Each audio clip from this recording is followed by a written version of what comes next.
Hello welcome back to my channel. ఇది Korean mart short part 2.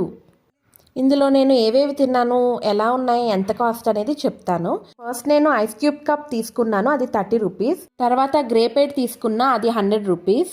అది ఎలా ఉందో నా ఎక్స్ప్రెషన్ చూస్తేనే అర్థమైపోయింది మీకు. అదేటో విచిత్రంగా పొల్లగా ఉందన్నమాట. సో నెక్స్ట్ నేను ఈ ఐటమ్స్ తీసుకున్నాను. ఒకటి షిన్ రామ్యూన్, ఇంకోటి టెబోకి. చాలా కష్టపడ్డా తినడానికి.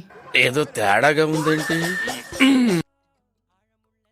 ఇందులో నాన్ వెజ్ ఉంటే ఏం చేస్తారు? ఈ కార్బోనారా టెబోకి ఏమో అస్సలు ఎందుకు తీసుకున్నాను ఇప్పటికీ తెలియలేదు నాకు. అది అసలు చూయి టెక్స్చరు సాగుతున్నట్లు అదో రకంగా 385 రూపీస్ అనమాట. ఏటో నాకు అసలు ఏం నచ్చలేదు. ప్లస్ అది చీజ్ పౌడర్ వచ్చింది దాంట్లో. అండ్ ఇప్పుడు నేను తింటుంది షిన్ రామ్యూన్ అనమాట.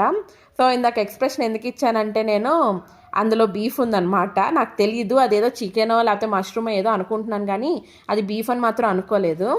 తర్వాత ఇంటికి వెళ్ళినప్పుడు సెర్చ్ చేసుకున్న అది బీఫ్ అని తెలిసింది. ఇక్కడ నేను తింటుంది లాటీ పెప్పరో ఒరిజినల్ ఫ్లేవర్, అంటే ఫుల్ సాఫ్ట్గా ఉంటుంది పైన లేయర్ చాక్లెట్ది, ఆ లోపలిది బిస్కెట్ అనమాట. అది మాత్రం చాలా బాగుంది. నెక్స్ట్ అది అయిపోయిన తర్వాత నేను తింటుంది మోచి ఐస్ క్రీమ్, అంటే ఐస్ క్రీమ్ ఉండి పైన రైస్ కేక్ అనమాట. ఇందాక చెప్పాను రైస్ కేక్ తిన్నాను అనేసి టెబోకి అని, అలాంటిది కానీ రైస్ కేక్ అన్ని రైస్తోనే తయారు చేసి ఉంటాయి. ఇది సాగుతుంది అనమాట యాక్చువల్గా. మరి అది చల్లగా ఉండడం వల్ల సాగలేదో ఏంటో కానీ టేస్ట్ అయితే మాత్రం దారుణం, అసలు ఏం బాగాలేదు. ఇది 180 రూపీస్. అన్నీ అంటే టోటల్గా బొక్కే అయిపోయింది నాకు, అందుకే